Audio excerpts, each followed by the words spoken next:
कभी आपने सोचा है कि इंसाफ किसे कहते हैं?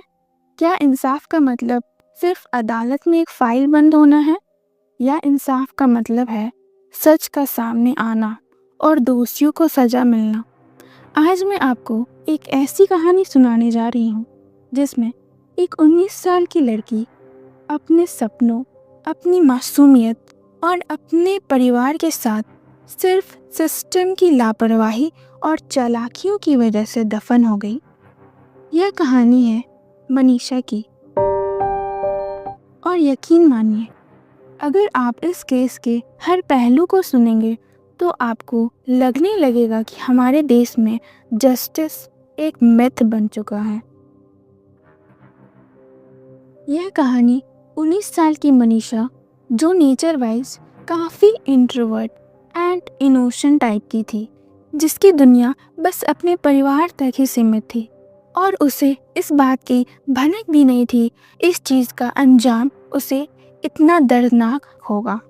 11 अगस्त 2025 हरियाणा के भिवानी जिले का धानी लक्ष्मण गांव।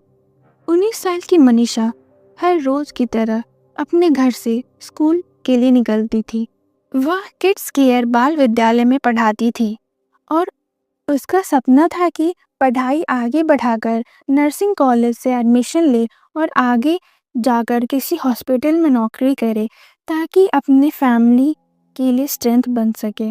पर किस्मत को तो कुछ और ही मंजूर थी। उस दिन दोपहर 1:30 बजे सीसीटीवी फुटेज में आखिरी बार मनीषा देखी गई। स्कूल से निकलते हुए सीधे आइडियल इंटरनेशनल नर्सिंग कॉलेज की ओर जाते हुए दिखी। उसने अपने पिता को पहले से बता दिया था कि वो फॉर्म लेने जा रही है, लेकिन शायद उसे अंदाजा भी नहीं था कि यह उसका द लास्ट वॉक साबित होगा। शाम तक जब मनीषा घर नहीं लौटी तो उसके दादाजी को चिंता होने लगी। बस ड्राइवर से पूछा। ड्राइवर ने बताया कॉलेज गई थी, लेकिन 6:15 पर पिता संजय सिंह के पास मनीषा का फ़ोन आया। सिर्फ 10 सेकंड तक फ़ोन पर कोई आवाज़ नहीं, सिर्फ खामोशी, और फिर कट गया। उसके बाद मोबाइल हमेशा के लिए स्विच ऑफ।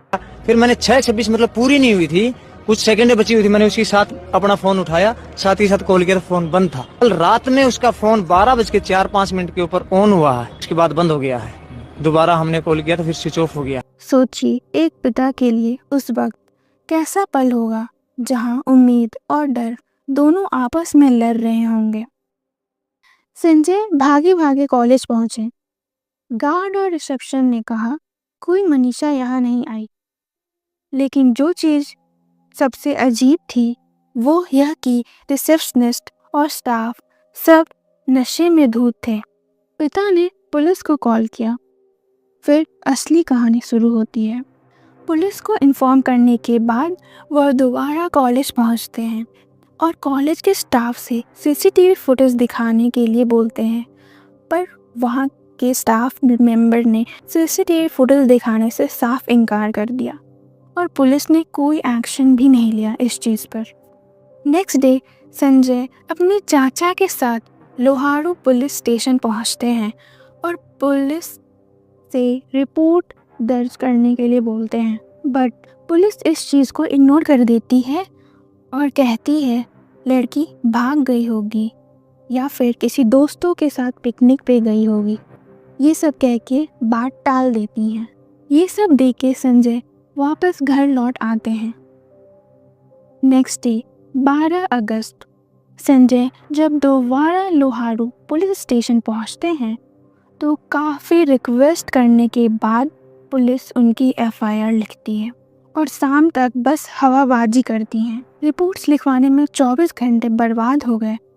फिर भी पुलिस ने न तो सीसीटीवी फुटेज चेक की, न मोबाइल के लोकेशन, न कॉल डिटेल्स, कुछ भी नहीं किया और न ही ये सब करना उन्हें कुछ ज़रूरी लगा।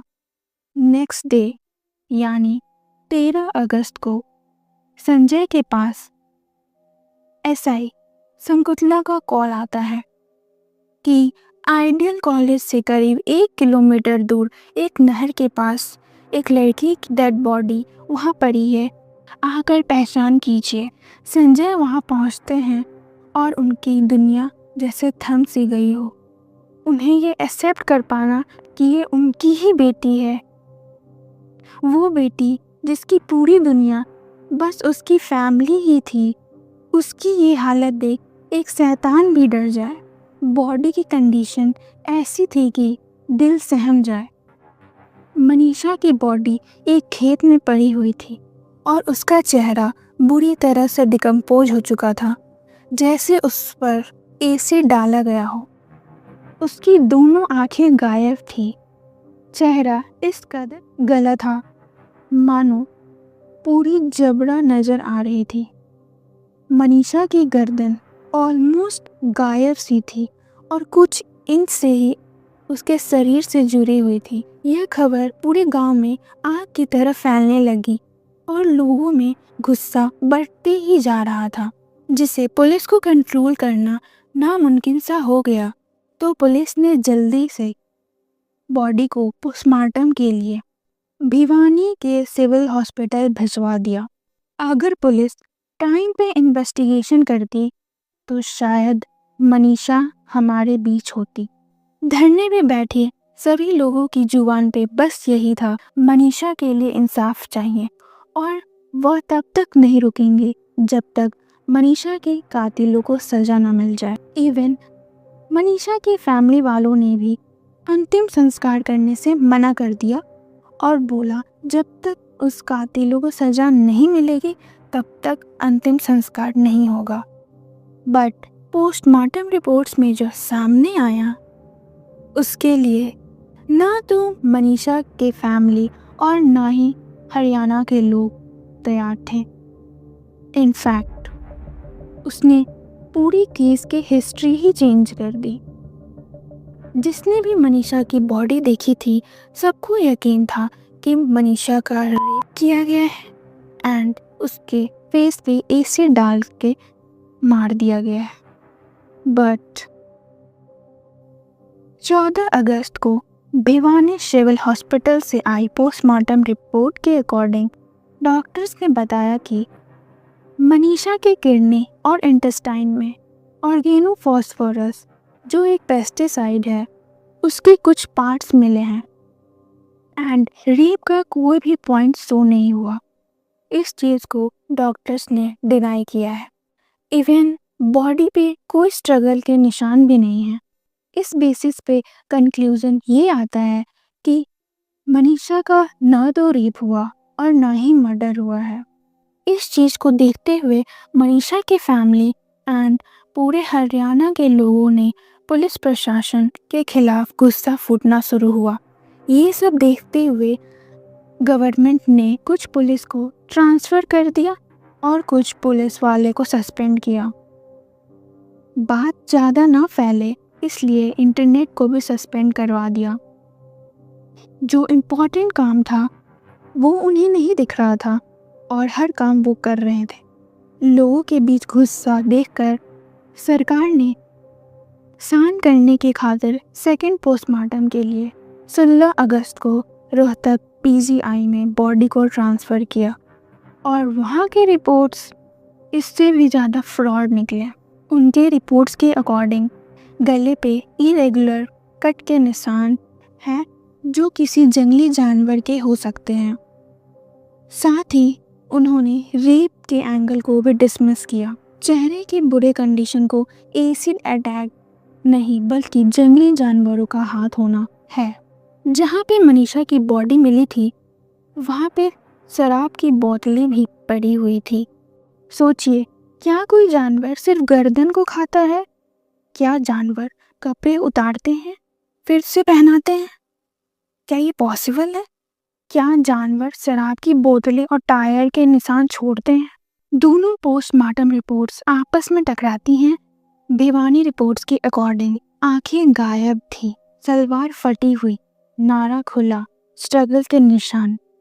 और पीजीआई रिपोर्ट्स के अकॉर्डिंग कॉर्निया डिकम्पोज, स्ट्रगल नहीं। भिवानी ने बिसरा भेजा, हाफ किडनी स्प्लीन। पीजीआई ने लिखा किडनी, यूटेरस, ओवरी सब गायब।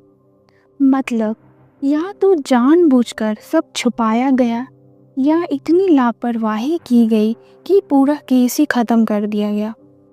इसने सबसे पहले बॉडी को वहाँ पे मैंने ऑन द मौके के ऊपर जाके बॉडी को देखा था। आप उस टाइम मौजूद थे? बिल्कुल मौजूद था मैं, और जहाँ पे बॉडी मेरे 2 कदम पे पास में थी मनीषा की। और कोई भी बंदा, हरियाणा की 2 करोड़ जनता बॉडी को देख के ये नहीं बता सकती कि ये सुसाइड केस। और अब आते हैं उस नोट पर जिसे पुलिस ने नोट बताया।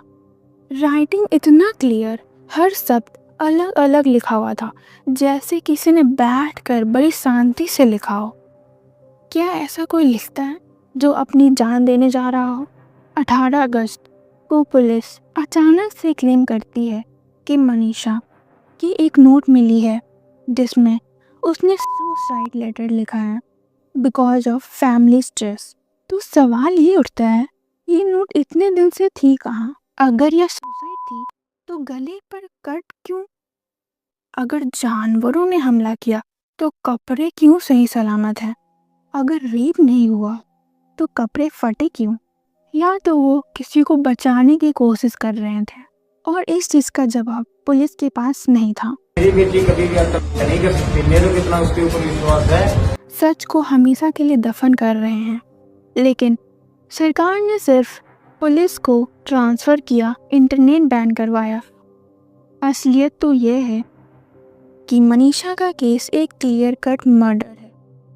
मे बी ये रेप या अटेम्प्ट टू रेप भी हो सकता है, लेकिन पुलिस की लापरवाही, डॉक्टर्स की फेक रिपोर्ट्स और सत्ता का दबाव और दिखावे के लिए सीबीआई जांच का वादा किया।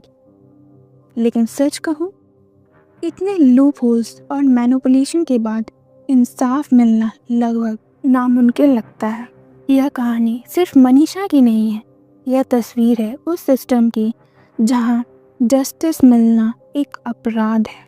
आज इंडिपेंडेंस के इतने दिनों बाद भी क्या वाकई इंडिया को फ्रीडम मिली है? इस चीज़ को देखते हुए तो बिल्कुल नहीं लगता कि इंडिया फ्रीडम में है। आप लोगों से मेरी एक रिक्वेस्ट है, अगर आपको लगता है कि मनीषा को इंसाफ चाहिए तो इस वीडियो को ज़रूर शेयर कीजिए, क्योंकि जब तक आवाज़ें उठती रहेंगी तब तक सच का पर्दा डालना मुश्किल होगा। मनीषा को इंसाफ दिलाना सिर्फ उसके परिवार की लड़ाई नहीं, यह हमारी पूरी समाज की लड़ाई है। क्या पता नेक्स्ट कौन हो।